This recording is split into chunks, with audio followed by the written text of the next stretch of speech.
You see this face? This is the face of a person who knows that they haven't released a video in over 6 months. I haven't checked. I feel like it's been half a year. It's been half a year. Happy New Year, by the way.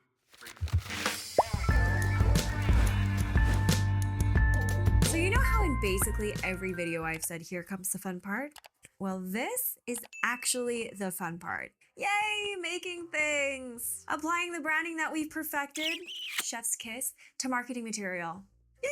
And packaging design, yay! So this stage is about taking all of the elements of the brand and creating a visual guide that ensures that the clients are using all of the elements of the brand correctly, as well as how to apply these elements to any future collateral. So in this series, I go over the entire client brand design process using a real life client as an example. It is a step-by-step of every step of the process, from onboarding to offboarding and everything in between. This is part 6 of 10. Man, I really thought that I'd be able to pump at least 1 or 2 of these out a month, but now I realize that I don't have the ability to do that. Sorry, life and things.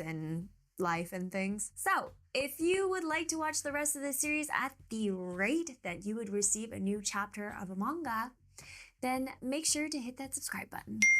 Let's go over the contents of today's video. So at this stage, you have gotten the approval for the colors, the brand identity, and whatever or however you've decided to present your brand identity to your clients. Template. Shop. Sorry, something in my throat there. Wow, how'd that get there? What comes next? Organizing all of this information into a neat little guide that your clients can refer to for the rest of their lives. Meaning that we are going to go over making the brand guidelines in the style sheet and determining exactly how they're different, defining the rest of the identity, which yes, has already been presented and approved by the client, but now we just need to figure out how to make everything look nice and neat and easy for the client to understand. Creating brand collateral, as well as packaging design and preparing that for print. Brand standards, brand identity book, brand guidelines, brand style sheet, brand style guide. Or wait, what is it exactly? So brand guidelines are the holy grail of reference for your client regarding who the brand is. It is useful for everyone in the business, from Illustrator literate CEOs to UX UI designers, and maybe even the guy who occasionally delivers the mail. It's like, if your brand was a person that lost all of their memories and they were a clean slate, they could read these guidelines to figure out how to become themselves again. So everything from their appearance to their personality, from how they speak to who they speak to how they dress themselves in the morning, it gets everyone on the same page about who this person, aka your business, is. Now, how you make brand guidelines, how long they are, what they look like, what's in them, that's completely up to you. So some companies keep their guidelines on a website so their employees can easily access and reference it whenever they need. If they need to download logos or templates, etc., it's all there. It could just be a PDF, or it could be physically bound. The brand Oatly handed out a wooden bound book of brand guidelines to their employees, which is a case of the medium is the message. But I choose to use a PDF because I am an independent freelancer and I make my own templates. Casual plug, which you can find on my website, at my shop, and purchase. They're very helpful. Or so I've been told. A style guide, on the other hand, is like, again, using the analogy of a person. If your brand was a person, taking a picture of this person and sending it to people to get an idea of what you look like, what your style is, how you dress yourself, what your physical appearance is like. I don't really know if this is a good analogy or not, but I'll explain. Basically, it's the external or physical appearance of a brand. It's a little bit more shallow and it doesn't really go into depth about who the brand is. Rather, it just chooses to focus on things like typography, color palette, graphics, illustration style. It's a document that can be sent as a quick frame of reference to external designers outside of your company and can be used to get on the same page about visuals. Not to say that it can't also be a complex and detailed document. It can range from 1 page long to hundreds of pages long with lots of things like grid specifications and a whole bunch of other details. So I used to offer a choice of brand guidelines or style sheet with my packages. And when I created Okanagan Beauty, I offered just a single page style sheet that covered just about all the essentials in my lowest tier package. But I have since decided to remove that completely as a option, just because I think that the brand guidelines should be the bare minimum for any brand. Brands just need more. And if you don't provide this initially, there's a chance that there will be some confusion down the road about their branding and they'll need some more clarity. As a base product offering, you should have brand guidelines for every single brand identity that you design and have a style sheet as an add-on if people would like to have a one-page view of all the visuals at just a quick glance. So where do we get all of this information? So all of this information you should technically already have. It's in all of the data that you have collected during the meetings, during the surveys, during the research phase, and the brand strategy and creative direction phase. I rarely include pages or things that I haven't yet discussed with the client or try to fill in the blanks for customers myself. I mean, it should come from them. It's their brand. Unless it's about the graphics, and that's what I'm here for. Now, I am a huge fan of templates for streamlining processes, but I also came to the realization this year that you shouldn't try to create and force the project to fit templates. Now, what I mean by that is while I do think that it's important to have processes and templates in place, but I also think that because each client is different and each has their own unique needs, it's important to carve out time in your budget and your process for flexibility. I think the problem with designers sometimes is that we get so stuck up on following processes or templates that we don't actually create systems that the brand can stick to or work for the brand's needs. One brand may need a flexible visual identity system, one that doesn't adhere to, typical rules about color use in graphics or has many strict rules about color use in graphics, while another may just want to keep things very simple and only have 3 main colors and 3 typefaces that they use. Obviously, the systems and the guidelines for these 2 brands are going to look extremely different. So if you adhere to only following what you have in your templates, and you're going to run into a lot of problems down the line. I mean, granted, these are things that you think about before you actually start designing, but I'm mostly just stressing this information because it's important that you create the guidelines thinking about what kind of guidelines the client actually needs. Using the example from above, if we have a flexible visual identity system and the client absolutely loves colors and doesn't want to be restricted to 3 to 5 colors, but maybe they're also a little bit worried about being confused when it comes to making things themselves, then your brand guidelines should reflect this. For example, instead of making only 1 page in your brand guidelines that talks about color usage, maybe you make a bunch of different colors about color usage and put the exact specific scenarios where they would use specific colors. Like I said, this is a document that can be as simple or as complex as you imagine, so create the document according to the client's needs. And with that being said, as a rule of thumb, this is the bare minimum of things that you should include in your brand guidelines. About page. So this is a short introduction about the brand guidelines and their purpose. So you are no longer writing things with the voice of the designer. You are starting to write copy if you are providing copywriting services. You no longer exist on any of these documents as a designer. You are using the voice of the company. For example, you don't say, these are your brand guidelines. You would say, these are our brand guidelines. On this page, I always like to stress that this is a living, breathing document, which basically means that in an ideal world, every brand or company would have their own graphic designer or at least access briefly to one. That is able to alter this document as the company grows and needs to update their identity. Maybe they have collateral that they'd like to add as examples, or they hopefully are not changing their color palette or logo or typography too drastically.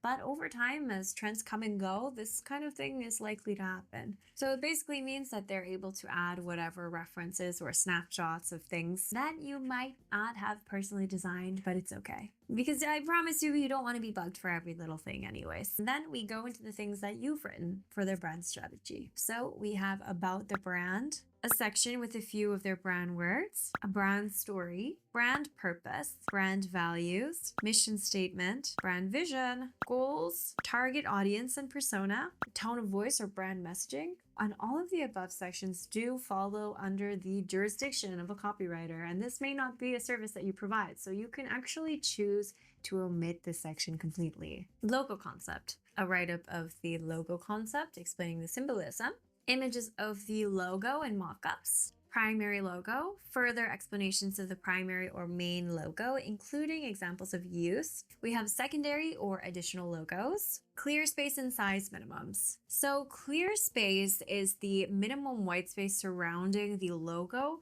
that needs to exist at all times. Nothing should enter the zone. And size minimums are the very minimum size that the logo is allowed to exist, whether it's printed or it exists in a digital space. So a lot of people might argue that you should have X% of Y value, and don't forget to carry the 1 and determine the exact pointilage percentage scientifically, mathematically, spiritually, in order to figure out what the minimum space is required around a logo. But honestly, there is no one size fits all mathematical formula to figure it out. But there are a few ways that you can figure it out. You can do something like taking one letter of the logo and using that as a reference for clear space. You can take a half or a quarter of the entire logo and use that as a reference for clear space. There are a lot of ways to determine clear space, but I think the best way is just to experiment and see what looks best. Zoom in, zoom out, and just get a good feel for what feels best. Determine the smallest size that the logo should be seen digitally and printed. What I like to do is I like to actually physically print the logo out in a number of small sizes and then see what looks best. Typography, what headings, subheadings, and body copy they should be using, as well as hierarchy, an example of what that looks like and how they should use it. Logo misuse. So what might be obviously horrible to you might be beautiful to the average layman. These laymen need to be told that they should not add a drop shadow to their logo or convert the text to Comic Sans. So this is the page that tells those people not to do that. Amongst other big no-nos that might not be perfectly obvious to everybody. Primary and secondary colors. The color palette, along with CMYK and RGB values, hex codes, and Pantones if the client requires.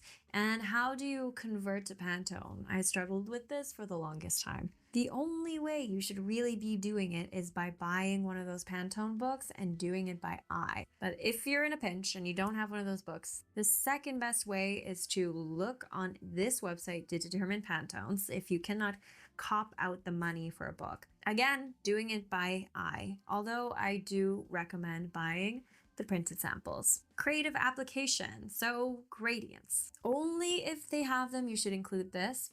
Color backgrounds, only if they have them. Illustrations, as well as how to use them. Elements, if they have any graphic motifs and how to use them. Photography style. So the best free website to get these images, where I get them from all the time, Pexels Unsplash. It's a lot of good attribution free, which means that you don't have to credit the photographers, that you can use for both personal and commercial work. Social media applications. So you should prepare some examples of what their branding might look like on social media and provide mock-ups. Some other things that you may or may not want to consider. Things like grid systems, icons. Some brands have clothing styles, web-safe font alternatives. In the case that you aren't able to use the fonts that you chose for the company on a website, maybe because it's too expensive or because it's not available, you can choose web-safe font alternatives that they're able to use. And if you want to make life a little easier for yourself, all of these pages are available on my brand guidelines template available in my shop. But you can also just make it yourself, because I think that is a great way to familiarize yourself with a lot of these concepts. I mean, it's one thing to watch a video about how to make brand guidelines, and I know it may seem really daunting to make one yourself, but the best way to figure it all out is just by doing it. So that is the brand guideline, which is kind of this super comprehensive document about every single thing that the brand is. A brand style guide, on the other hand, might include things like typography, illustrations, color, photos, hierarchy, logos, and not a whole lot more. It might just be a one-page snapshot, so the client or designer is able to quickly reference it when they're designing. So I typically make the brand identity book and the collateral, patterns, illustrations, all of that stuff at the same time, finish it, and then start working on packaging design. Meaning that I will make the book first, send it to the client for all of the revisions and feedback, finalize it, and then use all of the stuff that's in the brand identity guide to start to make the packaging design. If you're offering services like website design, I recommend doing it like this too. I think it only feels natural. Otherwise, you might end up with a whole lot more revisions and a whole lot more work than if you would have just made the brand identity guidelines first in the first place. Brand materials. So now that we know exactly what goes in the brand guidelines, let's talk a little bit about how to start organizing some of that material. So in this stage, we're creating the whole brand identity.